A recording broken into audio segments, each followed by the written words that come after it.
Bem, gente, muito bom. Boas-vindas. Muito bom estar aqui com vocês novamente, liderando mais uma leitura guiada. É, eu tenho muito apreço por esse livro. É um livro que sempre me encantou muito pela sua pela sua ousadia, sofisticação quando eu li. Muita coisa do que eu li eu não entendi. Continuo sem entender uma boa parte, mas é um livro que me toca. Tem várias partes do livro que são muito importantes e que eu acho que o Rinpoche aqui ele começa a abrir um caminho que ele, depois que lança esse livro, ele avança, né, com relação à nossa indagação, quer dizer, esse caminho de indagação que ele nos instiga e nos inspira a trilhar, né, um caminho de investigação, de não aceitar as coisas como elas se apresentam para nós, obviamente falando do ponto de vista do que se passa na nossa mente, né? Um grande convite para que a gente possa não se dar por satisfeito, né? E aí sempre tive muito apreço de ler esse livro, e ele, a mim me parece, pelo ponto de vista cronológico, né, que ele então abre essa possibilidade, depois que ele lança outros livros, como Revelations of Mind, Keys of Knowledge, Dynamics of Mind, até chegar nos mais sofisticados, que é a trilogia do Lotus, né? Então, eu outro dia, estudando para outras aulas, me deparei com umas traduções que eu já tinha feito da terceira parte desse livro, que é justamente quando ele fala como estudamos e praticamos o Dharma, que é algo bem prático, né, do ponto de vista de como que a gente pode, ao estudar e praticar o Dharma, estarmos trabalhando, né, nesse sentido da investigação da mente, nesse convite. Eu achei que era um tópico importante para a gente fazer aqui uma leitura guiada, né? Uma leitura conduzida com algumas poucas práticas para a gente. Na verdade, meu desejo é que a gente possa estar cada vez mais familiarizado com esse livro, né? Um convite para que a gente possa conhecer e encarar os desafios desse livro. Eu fiz, obviamente, um PowerPointzinho para me ajudar. E, então, esse é o nosso primeiro encontro. O livro, infelizmente, não está traduzido na sua totalidade para o português, mas tem vários trechos que a gente já traduziu. Eu, inclusive, utilizo em várias aulas minhas, inclusive na aula de introdução ao budismo, que é uma parte bem ousada da minha parte. Mas os primeiros capítulos são muito importantes da forma como o Rinpoche apresenta o caminho do Dharma para nós. E é interessante desse livro, tem uma parte que está justamente na última capa, né, na contracapa, que ele fala, né, que o livro tem esse título bastante instigante, né, Milking the Painted Cow, numa tradução livre para o português, seria Ordenhando a Vaca Pintada, e aqui é um jogo de palavras com pintada, né, quer dizer, pode ser uma vaca pintada, malhada, e no caso aqui não é uma pintura de uma vaca, né. E ele conta essa história, que é de um famoso, proeminente mestre da linhagem Nyingma, do Mahayana, que é Chandrakirti, datas aí de ter vivido em torno de 600, 650 depois de Cristo, datas aproximadas. E ele conta essa história do Chandrakirti, que no momento que ele era líder de num monastério no Tibete, e como havia uma estação de muita fome, né, seca e dificuldades, então o Chandrakirti ele vai e ordenha, de fato, uma vaca pintada numa pintura, ordenha e tira leite dessa vaca, para alimentar os monges daquele monastério, né? E aí, obviamente, é um jogo, né, que ele, o Rinpoche fala, né, como é que pode ele ter procedido, feito, promovido esse milagre, né? E aí, enfim, é como ele usa essa história como pano de fundo para poder nos instigar nessa pesquisa e fazer com que a gente se aproxime desse convite dele, que é de observar, né, de pesquisar o poder criativo da mente e a forma como a mente molda, né, molda a nossa realidade, à luz, obviamente, da tradição budista. Então, é um livro muito sofisticado nesse sentido, assim, que é um convite para que a gente possa olhar o funcionamento da nossa mente e ver de que forma que a gente se, vamos dizer, se submete ao que se apresenta na nossa mente, para que a gente, então,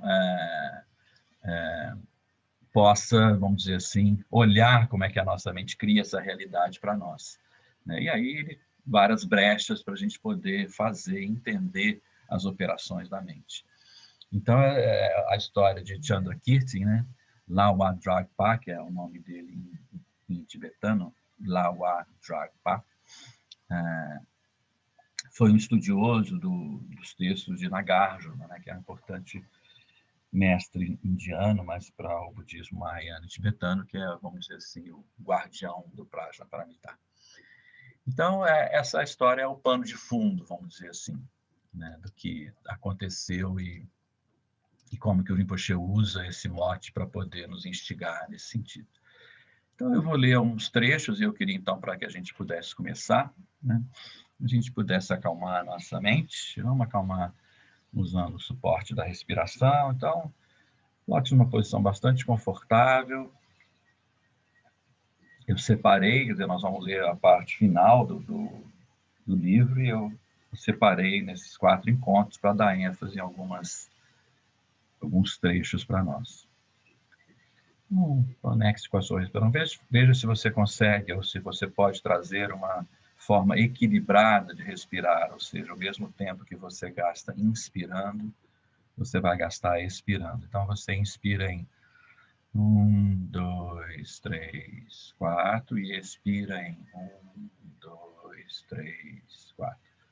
Cada um no seu ritmo, 4 passos para inspirar, 4 passos para expirar, de forma que você possa acalmar a sua mente e se preparar para ouvir as palavras do Rinpoche na leitura que eu farei a seguir.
Mantendo esse equilíbrio no inspirar e no expirar, um ritmo equilibrado, lento, relaxado.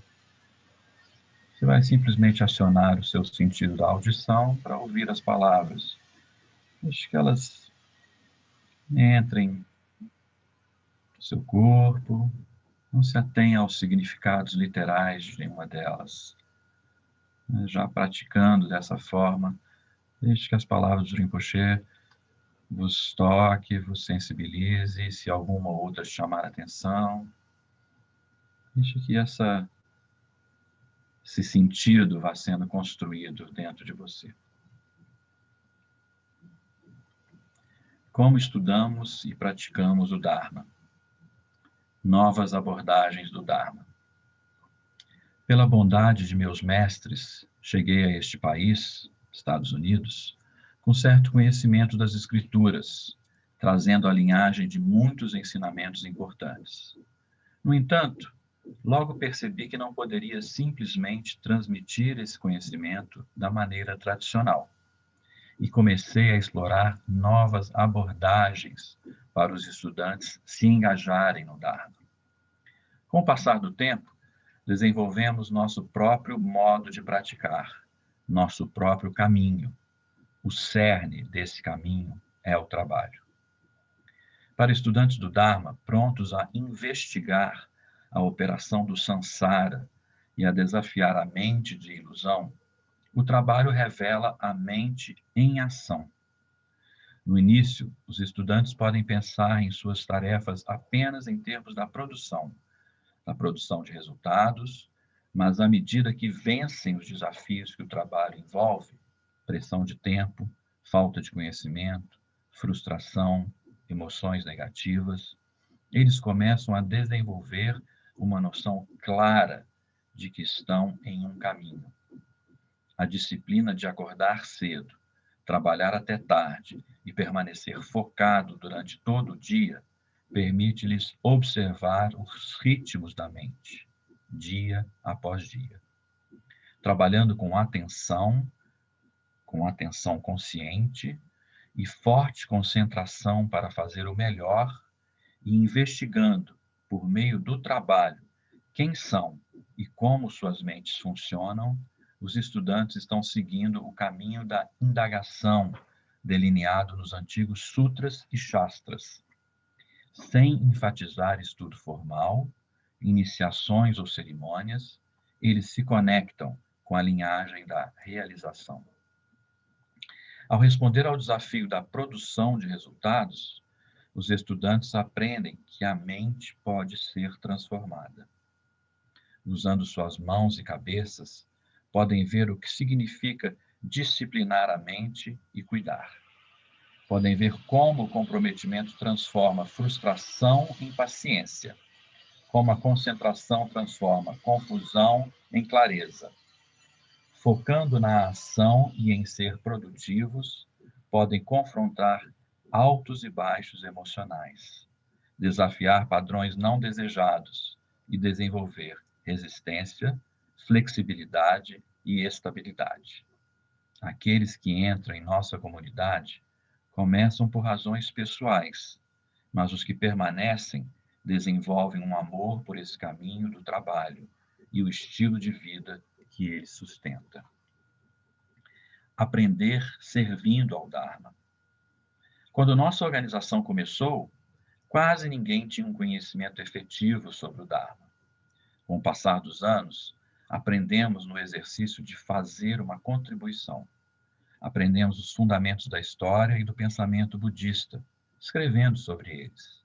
Aprendemos a ter acesso ao poder dos símbolos budistas, criando-os.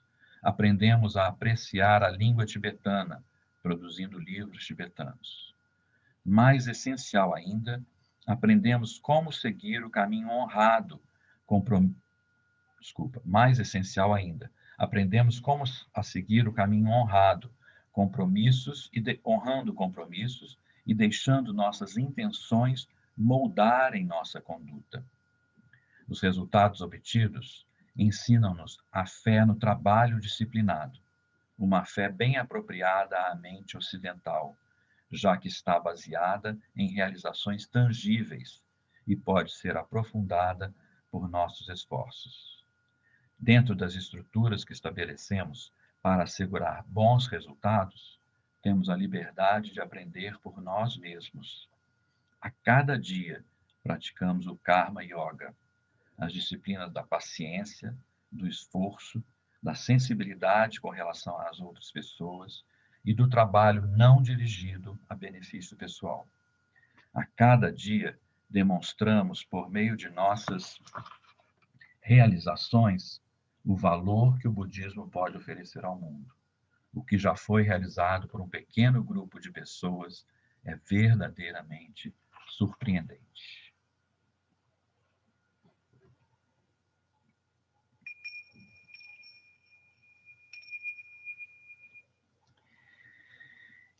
Deixando que essas palavras ressoem no nosso coração, e certamente muitos de vocês se identificam com o que foi dito, né, e com o que foi trazido pelo Rinpoche como, né, um pequeno grupo de pessoas que já realizou muito, né, e com muita consistência. Um pequeno grupo o que foi realizado por um pequeno grupo de pessoas é verdadeiramente surpreendente, né? inclui a todos nós que estamos aqui na prática e nesse caminho, né? Eu queria enfatizar alguns trechos algumas partes desse trecho que eu li, e ao final vos propor uma prática, para que a gente possa abraçar esse caminho da investigação e da indagação que o Rinpoche nos convida a trilhar, né?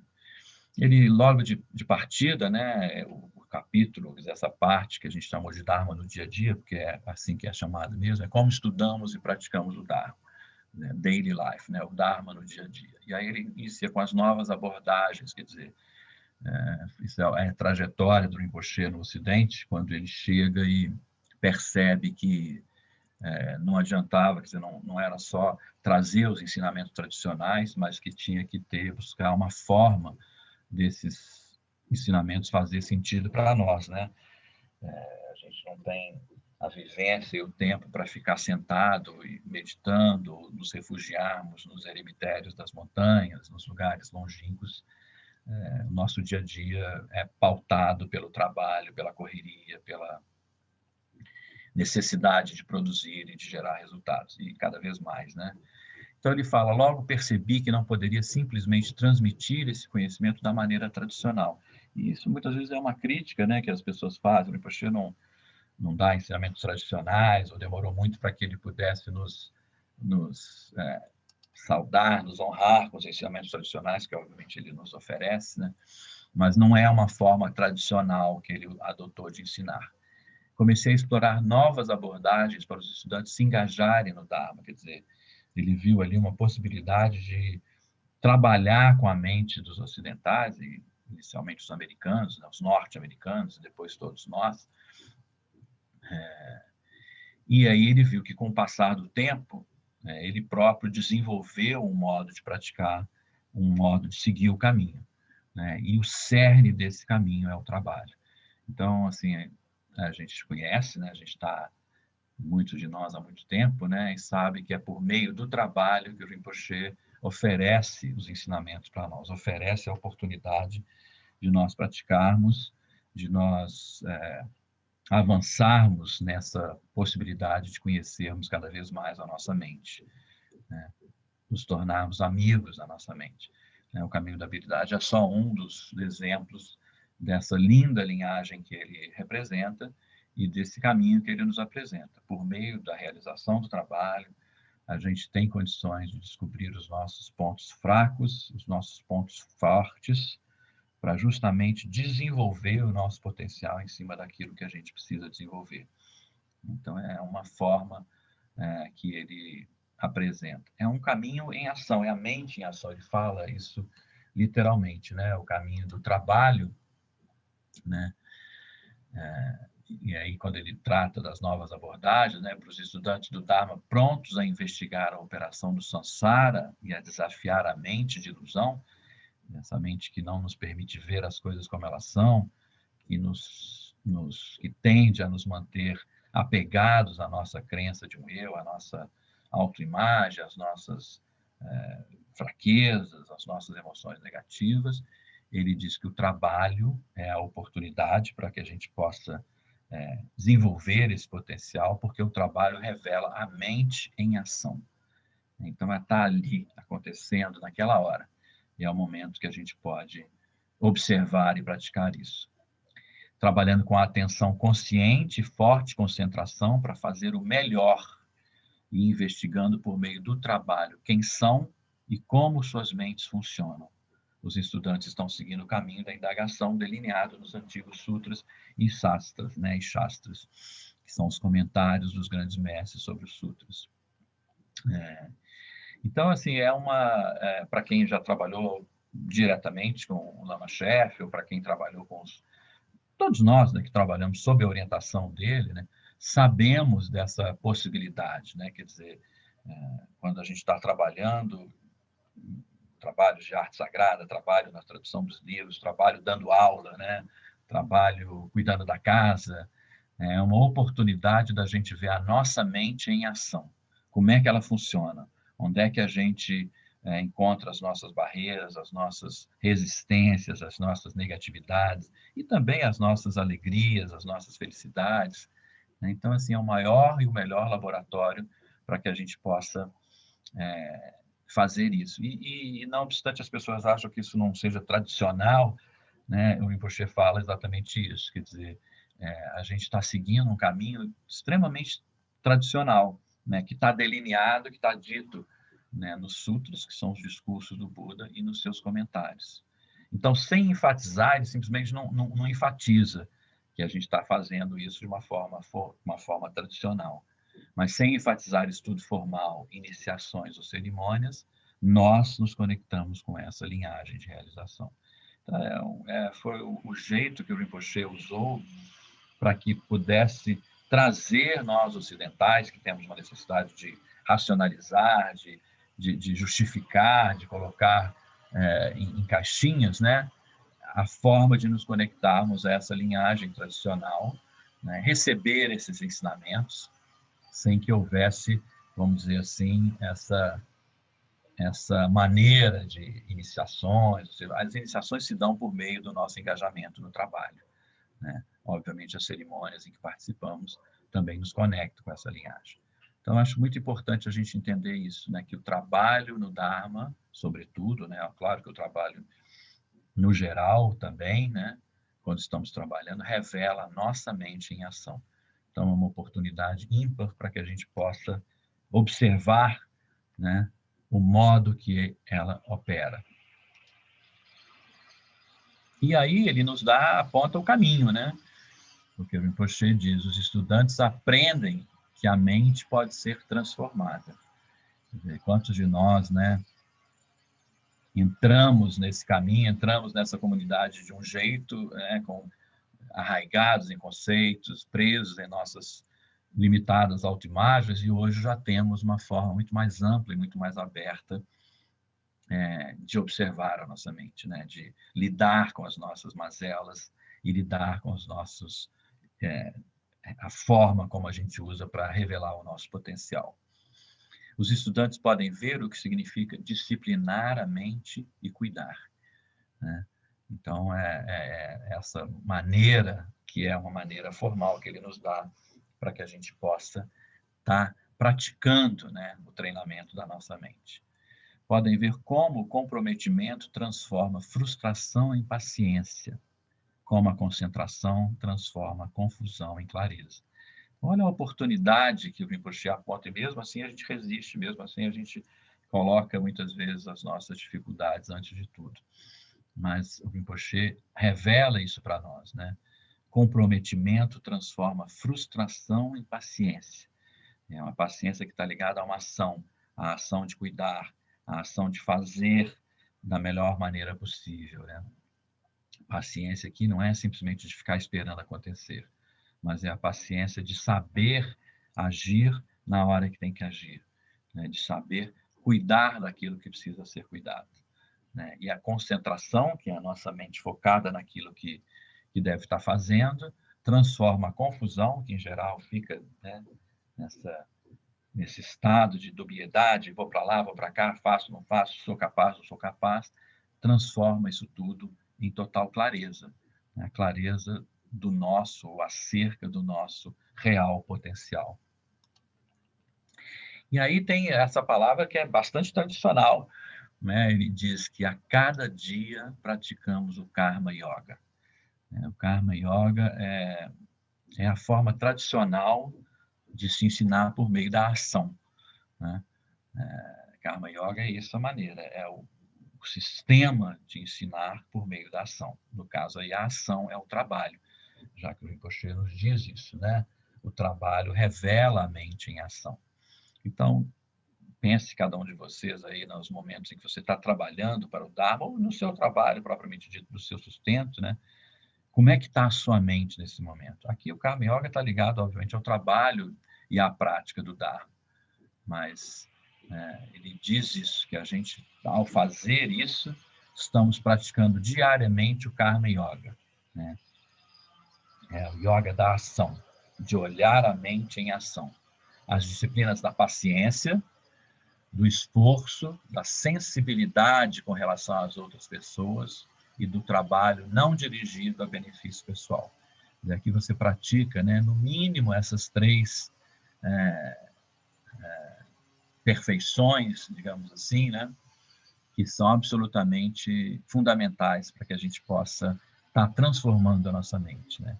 A disciplina da paciência, essa paciência que nos permite agir, que nos permite não entrar nas confusões, não nos deixar arrebatar pela ira, pela raiva, pela inveja, né? O esforço, que é justamente o vigor de continuidade, de não desistir, não esmorecer na medida que os obstáculos aparecem, encarar os obstáculos como uma forma de aprendizado, né?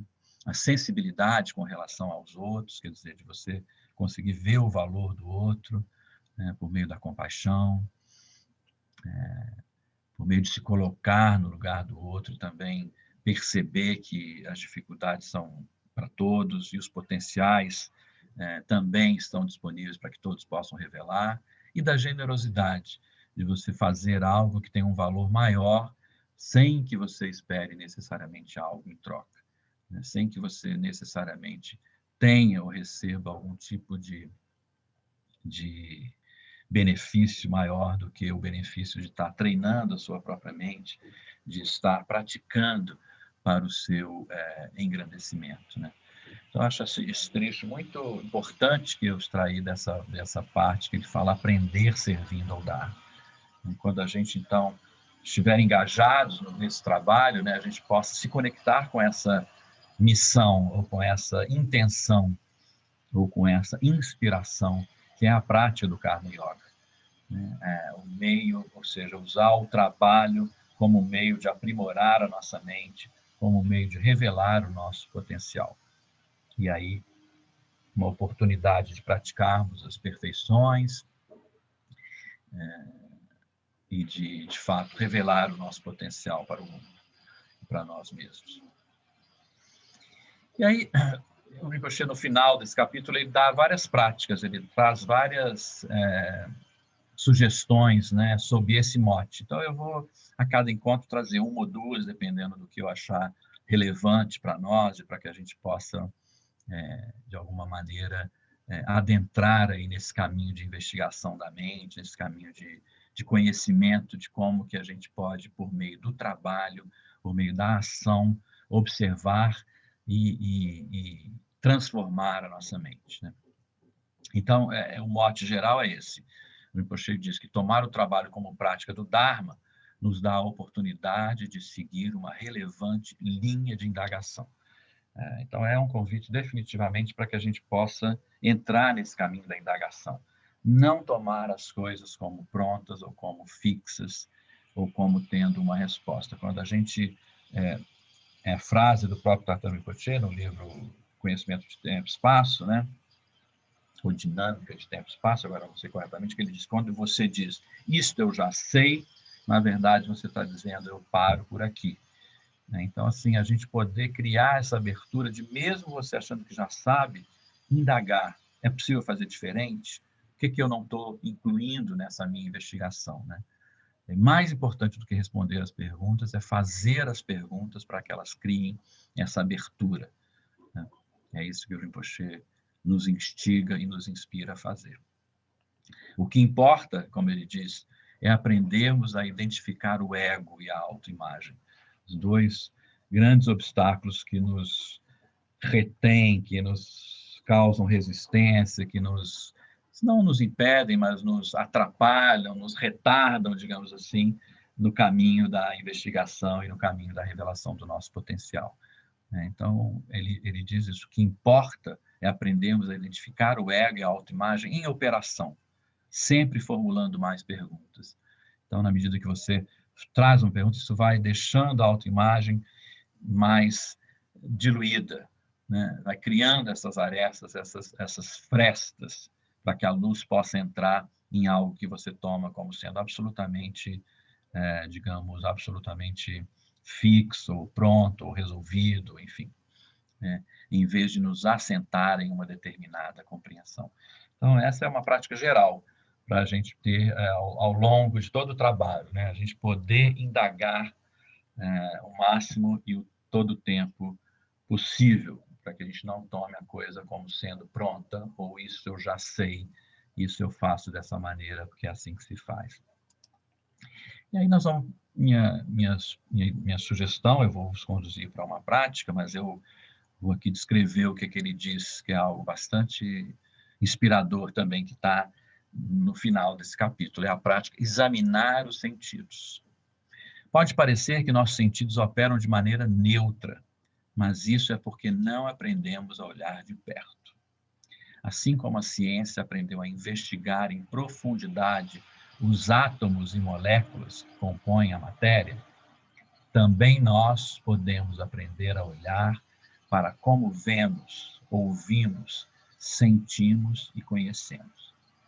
Então, o Rinpoche quer aqui nos tirar dessa zona de conforto, ou dessa zona de confusão, talvez mais adequadamente dizendo, e criar uma abertura para mesmo a forma como a gente está acostumado a lidar com os nossos órgãos dos sentidos, né, e com os sentidos propriamente dito, a gente também criar uma abertura dessa indagação.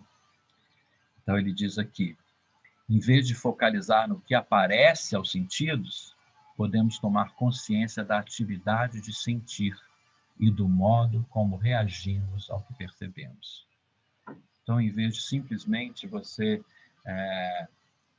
tomar, né, ser arrebatado pelo sentido, digamos assim, da visão, que é um sentido bastante soberano, sobretudo para mim, que você se encanta, a gente se encanta com a beleza, se encanta com a forma, né? Em vez, ele está sugerindo aqui que a gente possa, ao invés de ficar focado no ato de ver, olhar para a nossa mente e perceber como é que ela reage a esse sentir, né? Como é que ela percebe qual que é imediatamente o julgamento que vem, né? Qual que é imediatamente o sentimento que surge, né? A gente não está acostumado a isso.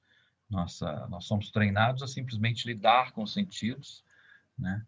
E eles são a nossa porta de entrada, eles são a porta de entrada, obviamente, para qualquer tipo de desejo sensual, né? Então, o Rinpoche nos instiga aqui de uma maneira muito simples, mas muito, ao mesmo tempo, muito profunda, a criar uma forma diferente de lidar com os sentidos, né? Quando a gente estuda lá os sutras que falam dos obstáculos à prática, né, dos 5 nivaranas, né, eles têm uma ordem. A primeira dos obstáculos que surgem para nossa, que nos impedem na prática, que nos retardam na prática, é o nosso apego aos desejos sensuais, né? Depois vem a má vontade, depois vem a preguiça, depois vem a inquietação, a ansiedade, e aí então a dúvida. Mas então, assim, como é que a gente pode olhar para os nossos sentidos, né? Olhar literalmente, mas sentir o que está vindo pela porta dos sentidos e mudar o foco. Não ficar no foco do que sente, mas do que está se passando como pano de fundo. E aí ele diz, há muitas formas de conduzir essa indagação. Por exemplo, em vez de focalizar nos objetos, podemos tomar consciência do espaço como pano de fundo do qual os objetos aparecem. Isso eu acho completamente revolucionário. A gente tem muito pouca, eu particularmente, né, eu venho, desde que entrei nesse caminho da trilogia do Lótus, com mais propriedade, digamos assim, essa prática da gente, ao invés de focalizar no objeto, olhar o espaço em volta. A gente tem muito pouca, em geral, nós nos damos muito pouco conta, temos muito pouca consciência do espaço como pano de fundo. Imediatamente o órgão da visão, né, o olho, vai para a forma, né? Ele não comumente vai para o espaço. Então a gente se apega na forma, né? E a forma, obviamente, gera um apego, porque gera um desejo, e aí vai, todo mundo já sabe o que acontece. Então, assim, é uma maneira muito revolucionária, inicial, e tem que praticar mesmo, de você incluir ou focalizar no espaço também. Em vez de aceitar o modo como as coisas são, podemos determinar como o que aparece desenvolve-se por meio de uma série de transições que se sucedem no tempo. Então, também uma outra forma de lidar, quando você começa a trazer essa consciência do espaço, você imediatamente esbarra na questão também do tempo, né? Ou traz junto o tempo, né? Como é que isso chegou até ali? Né? Como é que isso aconteceu? E a gente perceber uma série de transições que ocorrem no tempo e no espaço, para que aquilo possa ter ocorrido. Em vez de aceitar a identidade do que é percebido, podemos perguntar como nossas próprias reações e nosso sentido de identidade do eu contribuem para a sensação e o sabor do que aparece. Então, aqui ele está três linhas muito sofisticadas da gente fazer essa indagação, né? Focalizar no espaço, não tomar aquilo como simplesmente tendo ocorrido, é força do destino, é má sorte, mas isso surgiu, isso está ali em função de uma série de transições que ocorreram ao longo do tempo, ações e reações, e a identidade, quer dizer, a gente toma imediatamente aquilo como sendo há uma tendência da nossa mente de rotular, identificar, né? Olhei xícara, imediatamente eu falo xícara, em vez de simplesmente podia estar dando um outro, nomear de uma outra forma, ou nem mesmo nomear, né? Como é quando a gente se... O que acontece? A ideia aqui é você ver o que acontece com a sua mente quando você trilha por esse outro caminho, né? Não tem necessariamente que rotular, que identificar, que apontar, mas simplesmente deixar aquilo acontecer, ou ficar no sentido da visão, percebendo como é esse sentir, né? E o sabor de ver, e aí imediatamente vem a intenção de tá bom, tá ruim, tá agradável, tá desagradável, tá neutro. Então, assim, é algo bastante sofisticado, por um lado, mas está aí ao nosso alcance. É fácil de fazer, e o que importa é começar, conduzir essas indagações, iniciar para esse momento, né? Sobretudo se você estiver no seu trabalho no Dharma, lá, limpando bandeira, costurando bandeira, traduzindo um livro, ou dando uma aula, né? Ver isso em ação. A gente identifica um objeto, a necessidade de eu nomear, que reações eles causam na minha mente, com o sentido de ver, olhar em volta, ao invés de ficar simplesmente focado no objeto. Então, é algo do que o Rinpoche nos chama a fazer. Eu quero conduzi-los para uma prática nesse sentido, mas antes vamos fazer um exercício rápido de Cunha. Não sou especialista aqui, mas também me atrevo nessa seara em alguns momentos. E o mais importante é a gente praticar. Vamos fazer 3 vezes, muito simples, é só apenas para a gente poder relaxar também e entrar nessa possibilidade aí dessa indagação.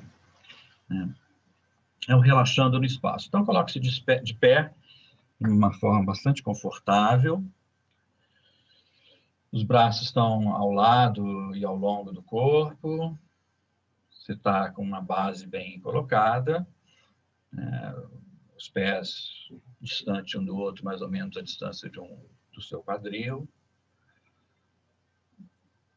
E aí nós vamos fazer primeiro, inicialmente, vamos com os 2 ombros juntos, a gente vai fazer uma rotação com os ombros para frente, os 2 ombros vêm juntos para frente, para cima, e aí para trás. E ao fazer, perceba já como é que a sua mente funciona.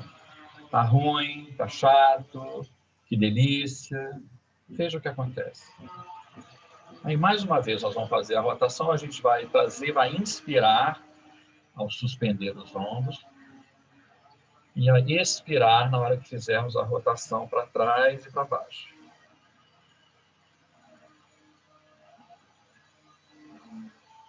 E agora, na terceira vez que nós fizermos, nós vamos ao nós vamos fazer o movimento novamente, né? Circular no ombro, para cima e para trás, mas nós vamos encolher a barriga, aperta lá o abdômen, encolhe e abre a boca. Inspira pelo nariz, pela boca, com a boca aberta.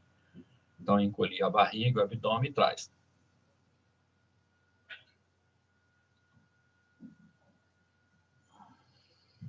E aí, se você já acabou, relaxa, solta o pescoço, relaxa o peito, a barriga. E aí, focaliza no limite, onde a solidez do seu corpo encontra o espaço. Focaliza no limite, onde a solidez do seu corpo encontra o espaço. E suavemente expanda esse sentimento alguns centímetros para além do seu corpo, na direção do espaço.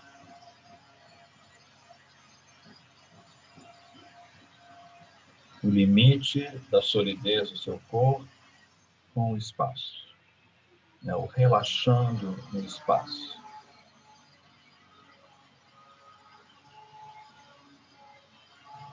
E sem perder a qualidade de relaxamento, a gente vai voltando à postura sentada e mantendo essa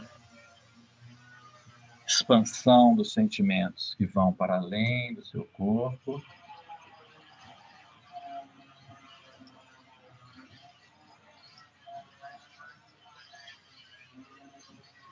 E aí continue de uma forma bastante relaxada.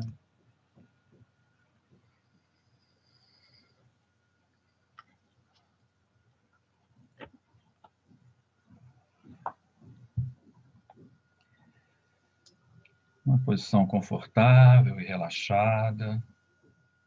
Feche e descanse seus olhos por alguns minutos. Relaxa bem a área em torno dos olhos. Obviamente vamos trabalhar com o sentido da visão nesse primeiro encontro. Relaxa e descanse bem os seus olhos. Relaxa a área em torno dos olhos.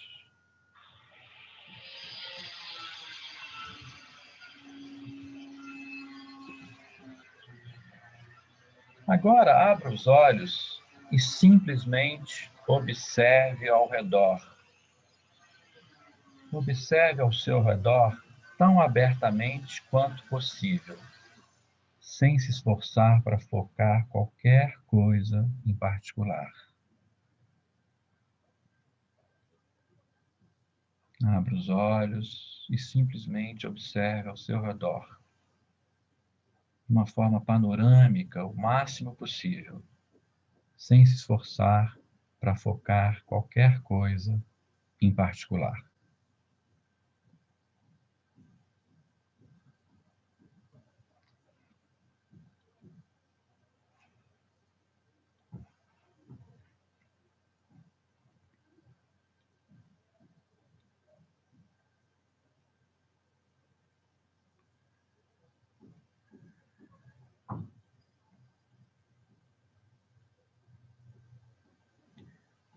Então, olhe à sua volta, deixando que seus olhos pousem em um objeto de cada vez.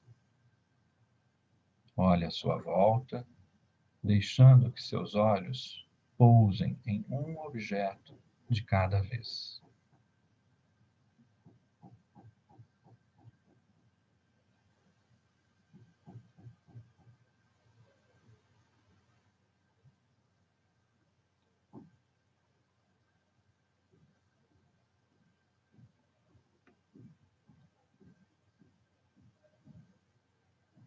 Relaxe bem a área em volta dos olhos, suavize seu olhar e esteja sensível aos sentimentos e movimentos internos.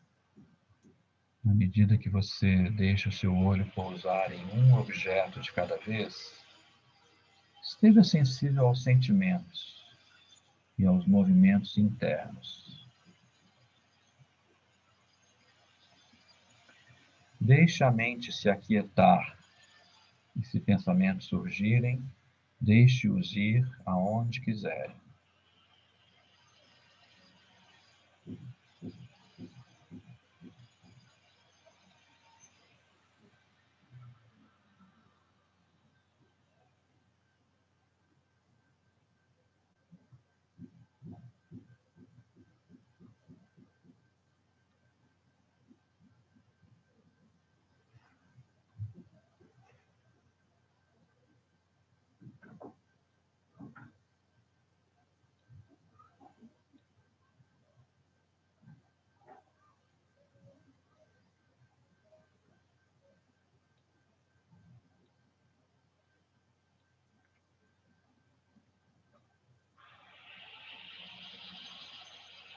Aí você se pergunta: que objetos chamaram a sua atenção?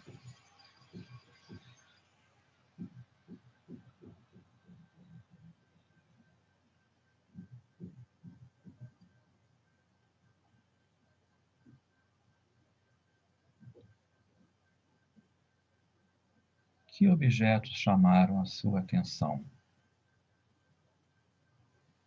Eles estão apenas ali, presentes de um modo neutro? Ou você está reconhecendo e respondendo a eles de alguma maneira?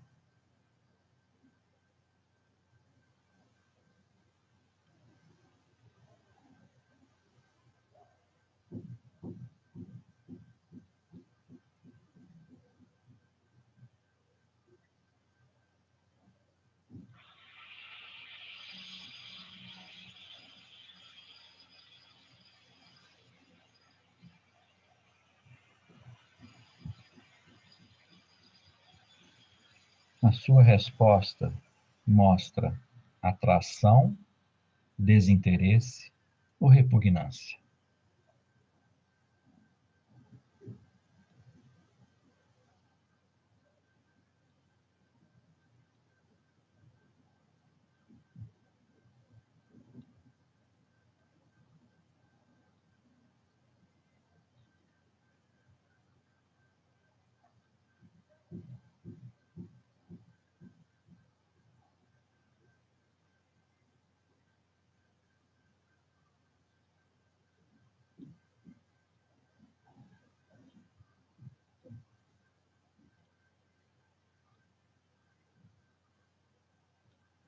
Os objetos estimularam uma cadeia de pensamentos?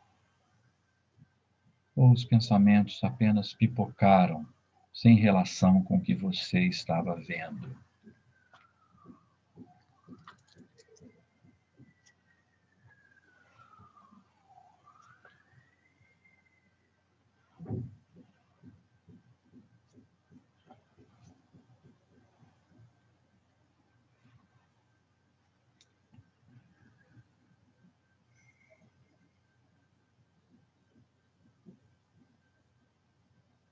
Os objetos estimularam uma cadeia de pensamento?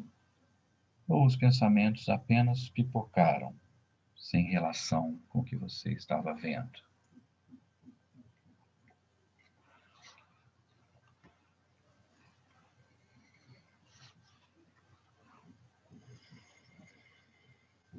E aí, por alguns minutinhos, deixe essas perguntas assentarem, as respostas ficam suspensas. Vamos ficar uns minutinhos em silêncio, sem nada a fazer, apenas olhando para dentro.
você sente as suas mãos, sinta os seus pés, abre os olhos.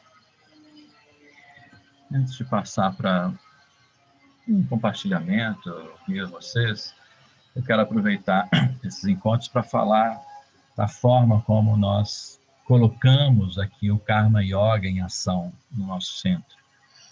Então, não sei se todos conhecem, mas esse é o mandala do nosso CNBT, e esse é o maior exercício do Dharma no dia a dia, onde a gente coloca a nossa energia a favor e a trabalho, aprendendo a praticar, trabalhar e estudar o Dharma. Então, esse é o mandala, que tem ao centro a parte central de diretoria, financeira, comunicação e as pétalas nas suas direções.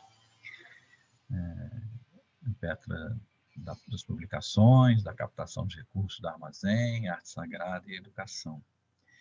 E aí, a cada encontro, eu quero falar de uma das pétalas, brevemente. Aqui é o nosso, entrando pelo leste, na nossa editora, né, a publicação e as edições. Quero dizer isso porque, às vezes, você pode querer se perguntar como é que eu posso ajudar, como é que eu posso trabalhar, como é que eu posso praticar o Dharma. Então, eu vou apresentar aqui, a cada encontro, uma pétala do nosso mandala. E a forma de trabalhar é essa, Dharma Publishing do Rio. Entre suas tarefas, uma delas é a de traduzir, publicar e editar os livros do nosso mestre.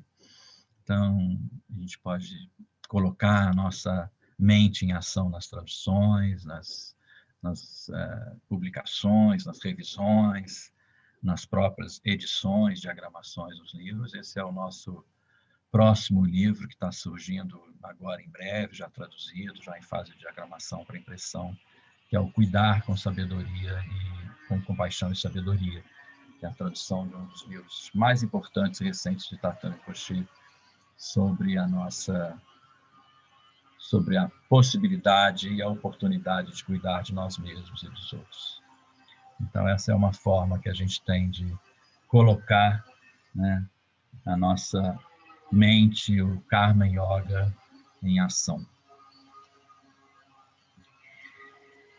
E aí, uns 5 minutinhos, deixa eu desmudá-los para vocês poderem me dar algum retorno, dizerem se alguém quiser fazer alguma pergunta, quiser trazer alguma contribuição, falar alguma coisa, perguntar.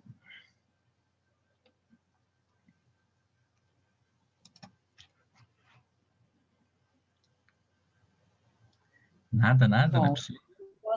posso quebrar aqui um pouco o gelo dizendo que